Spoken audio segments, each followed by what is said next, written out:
Revenge with Karen. The first thing I noticed when I stepped into that over-decorated ballroom was the smell, like someone tried to Febreze over corporate decay. Champagne breath, perfume samples, and the underlying scent of desperation. I adjusted my black blazer, the same one I wore to my last 3 optional work events, and headed for the edge of the room like I always did. No name tag, no smile, just Sarah from Risk. That's what they called me. They bothered to call me anything at all. Sarah from Risk, like I was a footnote in an annual report, not the reason we hadn't tanked in Q3. Across the marble floor, Tiffany Lockwood, blonde, rich, barely sober, was gliding around like she owned the air itself. Which, technically, she kind of did. CEO's daughter. Newly appointed head of events, whatever that meant. She wore a sequin dress that looked like a disco ball got mugged by a bottle of rosé, and a smirk like she was auditioning to play Regina George in a Netflix reboot. Every time she passed by someone, they laughed a little too hard. Mostly men in double-breasted suits trying not to sweat through their speeches. I didn't need a spotlight. I needed a drink. But when I walked over to the bar, the bartender handed champagne to the guy behind me first. It was a junior analyst who'd been here 6 months. I'd been here 8 years. 8 years. Writing the risk reports that saved our skin during the New Jersey data breach. Flagging shady wire transfers no one wanted to talk about. Cleaning up after Tiffany's PR disasters and her daddy's creative accounting. And yet, when the slideshow started on the massive projection screen labeled Lockwood and Price, our people, our power, my name wasn't there. Everyone else from my team had a slide. Even Marcus, who once used Comic Sans on a quarterly report. But not me. I stood there with my glass of lukewarm white wine, pretending not to notice, while my insides started curdling. It was like watching your own erasure in 4K resolution. People clapped. Tiffany made some joke into the mic about work hard, or at least look hot doing it, and everyone laughed. I sipped my drink and imagined throwing the whole glass into the plant behind me. But I didn't. I smiled, always smiling. That's the thing about women like me in places like this. We learn to disappear without vanishing. Blend into the edges. Keep everything running while everyone else takes the credit and the bonuses and the corner offices. Oh, and hey, since you're listening this far, gotta say something real quick. 95% of people who hear these stories never subscribe. If you're one of them, maybe change that today. Give it a like too. Not for me, for the team who helps tell these stories. They read every single comment like it's gold. Helps more than you know. Anyway, back to the ballroom. Tiffany breezed past me, drink in hand, already tipsy enough that her laugh had a slur to it. Didn't see you in the slideshow, Sarah, she chirped, sympathy oozing from her pores like perfume. Must have been an oversight. Then she clinked her glass with mine before drifting back toward her tribe of finance bros and Instagram wives. I stood frozen for a second. Not from shock, not even from rage, just the final little click of a switch I hadn't realized was waiting. Because the thing about being invisible, it makes you a damn good observer. And I had seen everything.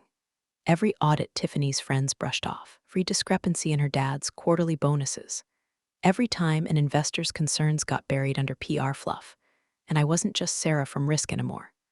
I was the one person in this building who knew exactly how to dismantle it from the inside, and someone very, very powerful had been waiting for me to say when. It happened between a signed basketball and a weekend at the CEO's ski lodge. Tiffany tottered back up to the stage, glass of bubbly in one hand, one in the other, probably live streaming herself to her 12,000 followers, who didn't give a damn about charitable tax write-offs. The auctioneer, a sweet older guy in a bow tie who clearly wasn't getting paid enough, had just finished selling off dinner with some partner nobody liked, when Tiffany snatched the mic like she was hosting the damn Oscars. Okay, listen up. She slurred, teeth gleaming like veneers on parade. That was cute, but boring. Need something fun, something unexpected. I already knew I wasn't gonna like whatever came next, but I didn't move. I just tightened my grip on the stem of my wine glass and watched. Tiffany pointed out into the crowd like a tipsy game show host. How about we auction off my dad's most boring analyst? Some people laughed. A couple choked awkwardly. She turned her spotlight eyes toward me. Come on, Sarah. Been standing over there all night like a sad little candle. Let's put some life in this room. And then, God help me, the spotlight actually moved. A physical, blinding white-hot beam tracked across the ballroom like a missile and landed directly on me. It was like being dissected on a silver platter. I froze. One foot half-turned, like my body was trying to flee before my mind gave permission. I heard someone near the back say, "Wait, is she serious?" Another voice whispered, "Dude, that's Sarah, from Risk." Tiffany doubled down. "Don't all raise your paddles at once," she laughed. "We're talking about the woman who once flagged a decimal point error in a risk matrix like it was national security. She makes Excel spreadsheets cry, more nervous laughter, less laughter, then silence." I stood in that light like it was boiling my skin off. I'd walked through firewalls, survived layoffs, saved this company from a PR nightmare when their algorithm accidentally flagged widows as credit risks, and this was how they wanted to thank me. To their credit, no one actually bid, but not because of some deep respect. No, they didn't bid because no one wanted to be the first to turn her joke into reality. Because then it wouldn't just be Tiffany's cruelty, it would be theirs too. So instead, they let the moment hang, like the smell of burnt popcorn in an elevator. Tiffany, either oblivious or drunk enough not to care, made a mock pout. Wow, tough crowd. No takers, not even for charity. I wanted to disappear. I wanted the floor to open and swallow me whole. I wanted hell, I don't even know what I wanted. Then I saw him, back by the catering tables. A man in a charcoal suit, standing very still. He wasn't laughing. He wasn't whispering. He wasn't blinking either, just watching. His face was unreadable, sharp eyes, slight tilt of the head. He had the air of someone who wasn't used to being where he didn't want to be, and yet he looked perfectly calm, like he'd been waiting for this moment. Not for me, for the fallout. The spotlight finally shut off. I could breathe again. Tiffany made some half-assed joke about how we all need to laugh sometimes, then stumbled offstage to refill her drink. And me? I did what I always did. Smiled, nodded, made like it was all fine. Like I wasn't dying from the inside out in front of 180 witnesses and an open bar. But something had shifted. I caught the man in the charcoal suit still watching me. He gave the smallest nod, and that's when I knew I wasn't the only one taking notes. I clapped. It's humiliating to admit, but yeah, I actually clapped. Like some well-trained seal at SeaWorld, slapping its fins together while the trainer feeds it humiliation-shaped sardines. The spotlight had just moved off me. Tiffany was already sashaying toward the next cocktail, and there I was, standing under a chandelier that probably cost more than my car, pretending this whole thing was just one big hilarious misunderstanding. Some part of me still thought, maybe if I laugh too, they won't see how much it hurt. People turned away fast. Embarrassment's contagious. After all, nobody wanted to catch mine. A few coworkers gave me pity eyes. One guy from legal muttered something that might have been hanging there, but it was hard to tell. He couldn't meet my gaze. And then, as if on cue, the music started back up. Saxophone jazz. Nothing says back to normal like a little Kenny G after a public corporate flogging. I backed away from the crowd like a ghost in reverse. Quiet, unnoticed, drifting back toward the far edge of the ballroom where the lighting was worse and the silence was better. Found a high-top table no one wanted and posted up like a barfly at a wedding. My drink was still there, the one I hadn't touched since the slideshow. The condensation had made a perfect ring on the white linen, like the glass had been crying in my absence. I stared at it like it held answers. And then, like they were reading from the world's worst sitcom script, HR arrived. Two of them, clipboard guy and yoga Karen. You know the type, moral support smiles, voice pitched just a little too soft, like they're trying to coax a wounded raccoon out of a trash can. "Hey, Sarah," clipboard guy said. "Do you have a minute?" No, I did not. But I nodded anyway. They pulled me aside, just past the curtain that separated the ballroom from the coat check. Karen folded her arms like she was about to lead a guided meditation, just wanted to check in about what happened earlier. With Tiffany, I said nothing. Let the silence do the work. Clipboard guy cleared his throat. Obviously, that wasn't planned, but we think it's important to be a good sport in situations like this. You know, company culture thrives on flexibility and camaraderie. Flexibility, camaraderie. You mean public degradation? Of course, I said with a smile that could have cut granite. I understand completely. Karen relaxed, visibly relieved. We're all just trying to make the night a success. Absolutely, I said. Anything for the company. They patted themselves on the back with their eyes and walked off like they'd just defused a bomb. And me? I walked to the bathroom, locked myself in the last stall, sat on the closed lid, and stared at my phone for a long time. No tears, no panic, just stillness. Then I opened the encrypted app I kept buried behind fake folders. Tapped one name, texted 3 words, "It's time. Ready?" It was the digital equivalent of flipping the safety off a loaded weapon. 3 dots appeared, typing. Then 1 word came back, "always." I stared at the reply for a full minute, then slid my phone into my clutch and walked out of that bathroom like a woman reborn. No more disappearing. No more swallowing pride like aspirin. The next time they looked at me, I wouldn't be Sarah from Risk. I'd be the storm they'd never forecasted. It started with a typo. 18 months ago, some intern at Lockwood and Price miscategorized a portfolio exposure in a report bound for one of our high-tier investors. A single misplaced decimal point turned a low-risk municipal bond pool into what looked like a ticking debt grenade. Everyone in the chain missed it. Everyone except me. I caught it on a Sunday night, long after everyone had logged off and moved on to their charcuterie boards and Netflix escapism. I wasn't even supposed to be looking at that report. I'd just gotten a feeling. That particular account had always been too quiet. Quiet in the way a locked basement door in a horror movie is quiet. I flagged it, reran the numbers, confirmed the error, and on a whim, forwarded my corrected version to the internal team and directly to the investor's office.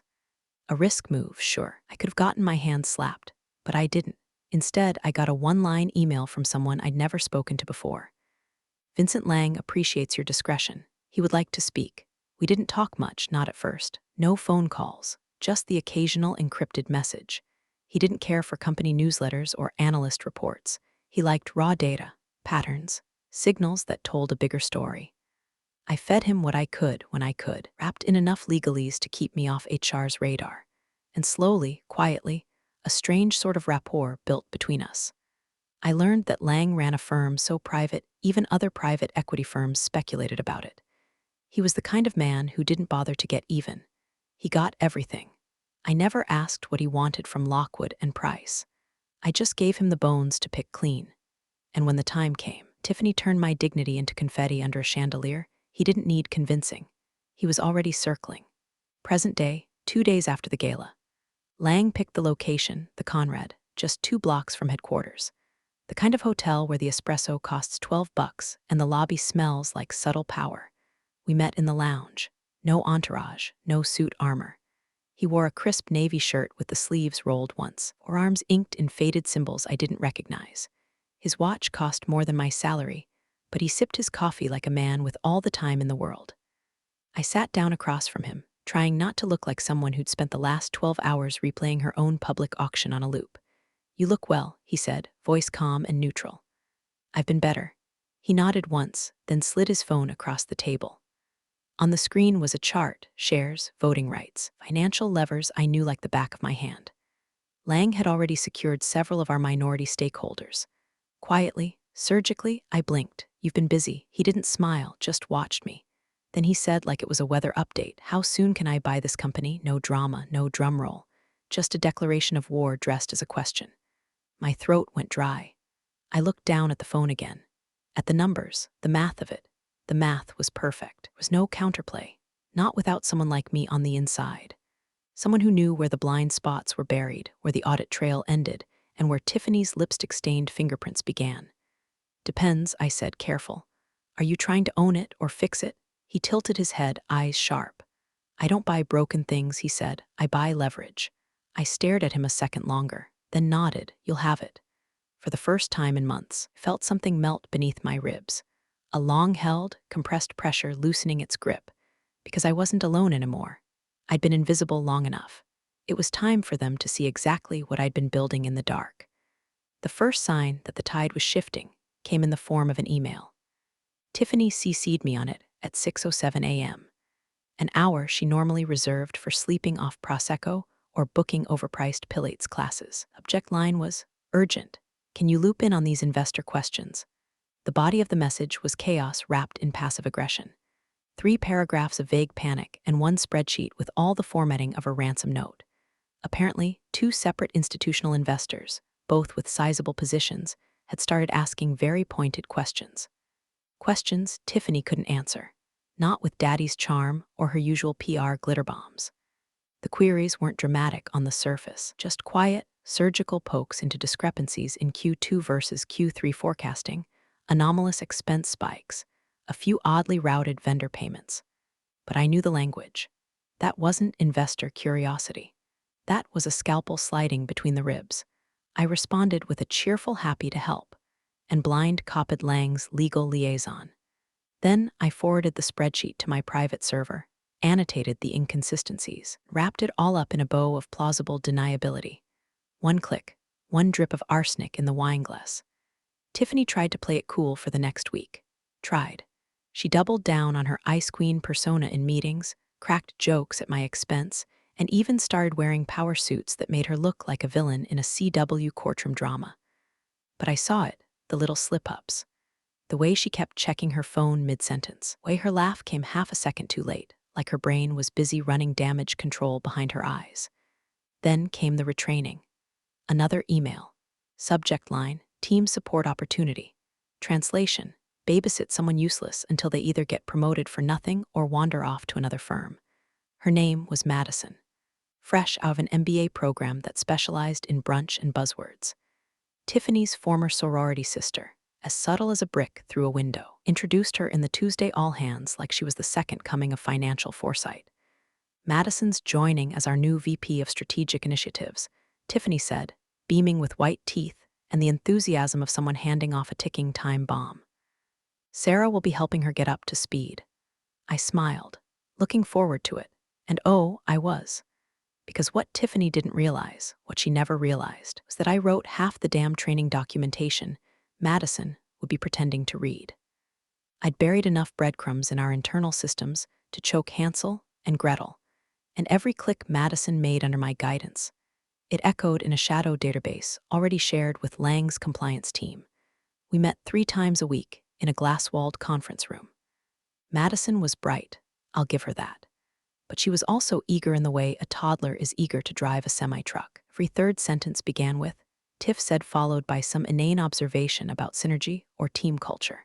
I nodded, took notes, redirected her onboarding assignments to spreadsheets laced with anomalies I knew Tiffany had approved, and I let her struggle just enough to generate questions. Questions she asked me. Questions I answered with rehearsed pauses and just enough ambiguity to let Lang's auditors draw the rest of the map. Tiffany, meanwhile, kept trying to assert control with the finesse of a cat high on Red Bull. She dropped into our sessions unannounced, made snide comments about ancient systems and outdated protocols, pretending she understood what any of them did. I played dumb, smiled through every insult, even complimented her lipstick one day just to watch her squint, wondering if I was mocking her. She mocked, but she trembled. I could see it. The cracks, twitch in her jaw when she thought no one was looking. The way she gripped her coffee cup like it was a life raft. She was starting to feel it. The pressure of someone smarter than her moving pieces she didn't even know were on the board. And I had all the time in the world to let her feel it deeper. Because revenge doesn't always wear a knife. Sometimes it carries a clipboard and smiles while it signs your empire away. The first domino fell with the sound of paper slapping glass. It was a Tuesday morning. The office had that hollow quiet only a bloated corporate structure can produce. Too many people doing too little, pretending to do too much. I was sipping coffee from my chipped risk department mug, scrolling through an asset rebalancing spreadsheet that would have made a forensic accountant weep with joy, when Tiffany stormed into the executive glass box with her heels clicking like a warning siren. 5 minutes later, the whispers started. Do you hear? She's getting audited. Lang's team flagged her travel expenses, some Dubai thing. By noon, the news was everywhere, passed along like contraband between departments. Tiffany's expense reports had been red flagged during a routine audit, but not by us. Not internal, not even HR. External. Specifically, Lang's forensic finance team. They had quietly requested itemized breakdowns of her reimbursements for the past 2 years. First-class flights for client meetings that coincided with luxury spa stays. Vendor dinners at Michelin-starred restaurants, always the same 2 guests. Tiffany and someone with initials that didn't appear on any client ledger. It was surgical. Clean, lethal, and the best part, it didn't come from me. Not directly.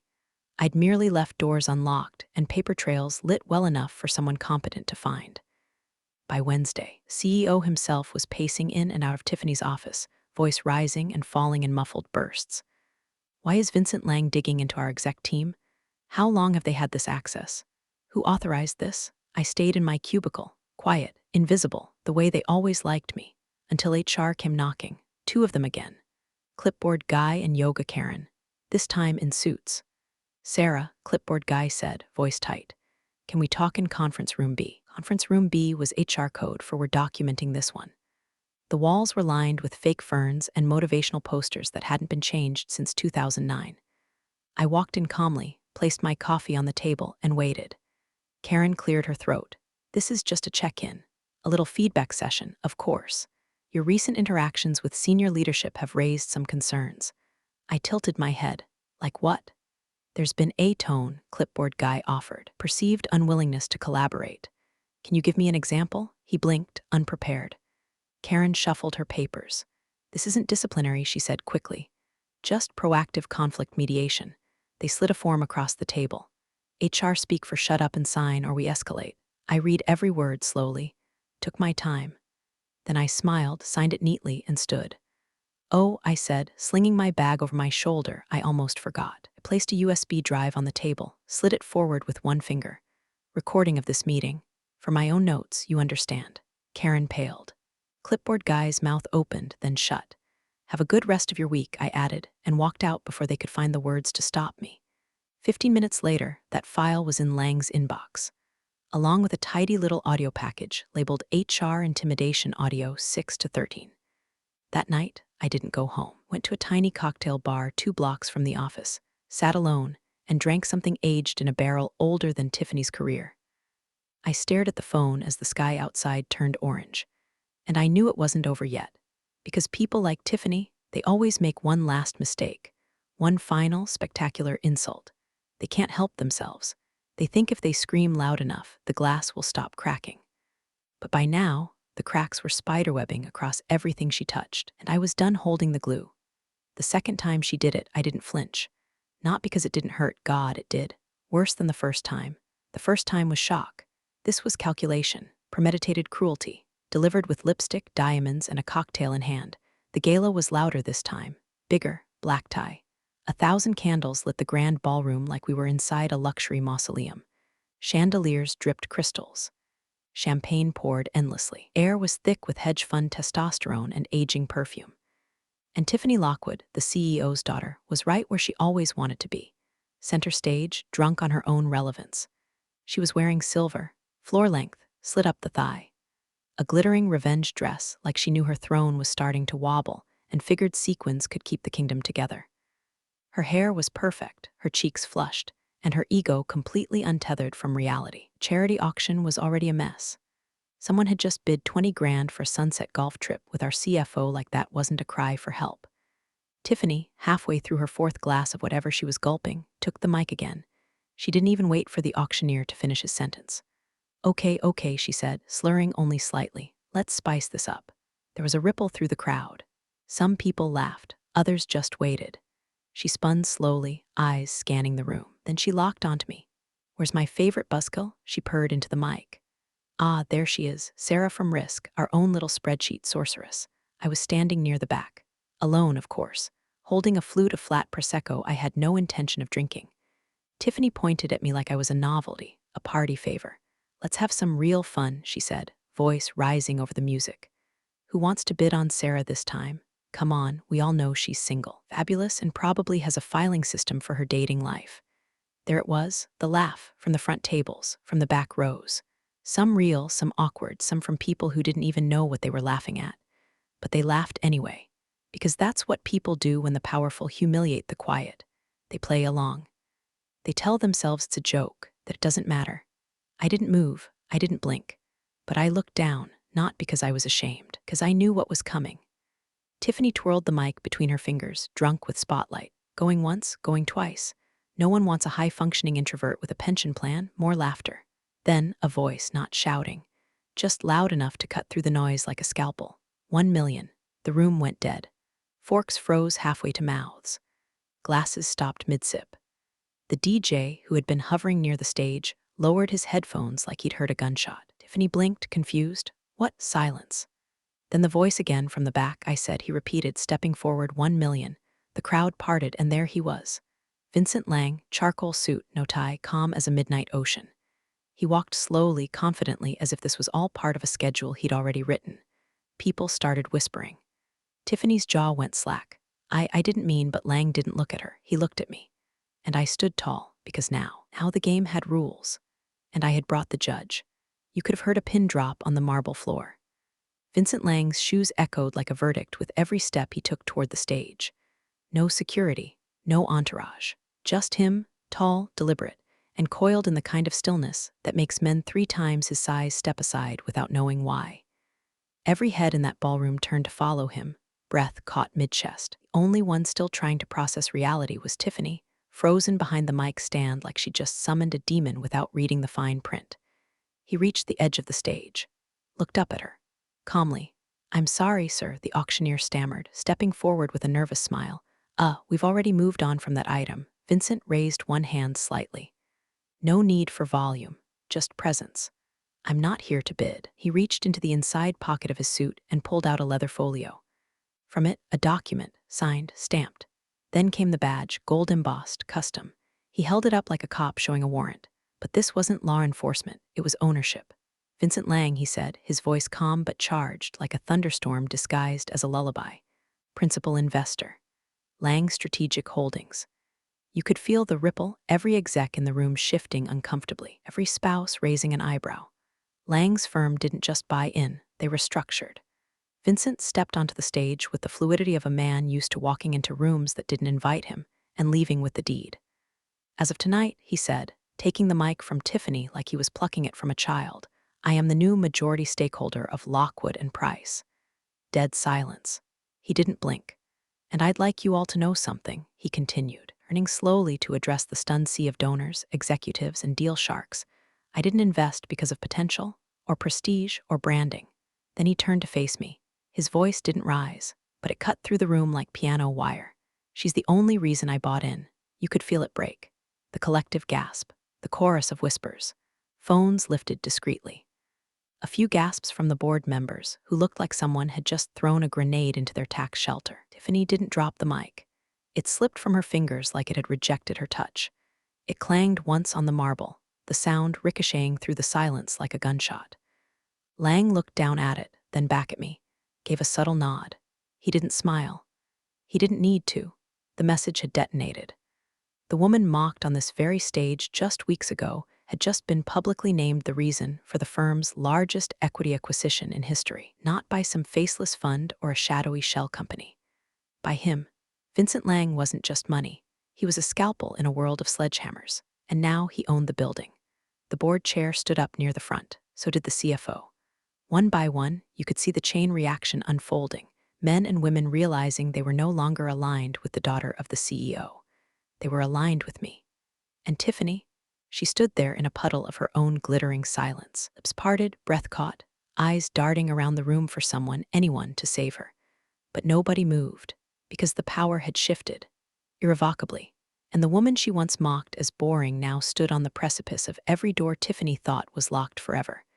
Turns out, I had the keys all along. I just waited for the right time to turn them.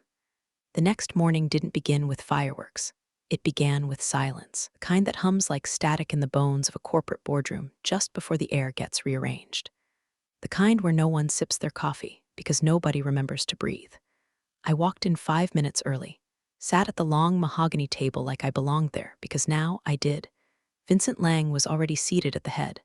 No fanfare, no handshake, just a nod. Tiffany arrived 2 minutes late, still wearing power. It was a costume she could duct tape back together. Her foundation was flawless, her posture stiff. But her eyes, they were wild, searching for allies in a room full of ex-loyalties. The CEO came in last. Gray suit, gray face, gray hands wringing themselves like they wanted to disappear into his sleeves. He didn't make eye contact with anyone, especially not me. The meeting began with numbers. Lang's team presented projections, cleaned up forecasts, margin corrections, asset reallocations that quietly invalidated every vanity project Tiffany had spearheaded. Then came the audit findings. 2 full slides. Personal expenditures misrepresented as client engagements. A retreat in Santorini disguised as cross-departmental synergy development. A digital receipt for a $3,200 bottle of wine signed with a heart emoji. Tiffany tried to interrupt once. Lang raised one eyebrow, and she stopped. HR director, seated awkwardly near the end of the table, cleared his throat. In light of these irregularities, and given the new shareholder structure, we recommend Miss Lockwood be placed on immediate administrative leave pending a full compliance review. The words hit the table like a velvet hammer. The CEO finally looked up, tried to muster some paternal gravitas. "I'm sure there's an explanation, there is," Lang said flatly, turning his gaze to me. "Just never listened to the person who had it." No one spoke, not a single word. The vote passed in under a minute. Tiffany didn't scream, didn't cry, just sat there as the power drained from her body like someone unplugged her battery pack. She tried to hold my stare, but it slipped like water through her fingers. The CEO swallowed whatever pride he had left and said, "And the board would like to formally recognize Sarah's contributions over the last several years." Lang leaned forward. "Effective immediately, Sarah will serve as special advisor to the board. She'll report directly to me, full access. No filter," I nodded, quiet, steady, no clapping, no applause, just the creaking of leather chairs as they all leaned into the new gravity of the room. After the meeting, I gathered my notes, unnecessary, but a habit. As I walked toward the door, I passed the glass wall where HR had once staged their little intervention. Clipboard guy stood outside, awkwardly straightening his tie. And there she was, Karen, Yoga Karen, the same one who told me to be a good sport when Tiffany auctioned me off like discount luggage. She froze when I walked past. I stopped just long enough to meet her eyes, and smiled. Then I stepped into the elevator without a word, rode it down to the lobby, and walked into a morning sun that felt like absolution. My phone buzzed. A message from Vincent. "They'll never underestimate you again." I stared out at the skyline, steel and glass stretching into cloudless sky, and let the silence settle deep. Then I texted back one sentence. "Next time someone calls me boring, tell them it costs at least $1 million. Big thanks, you legends of the old office days. Subscribe to keep the switch-flicking chaos alive. Your ex-boss is shaking in their loafers.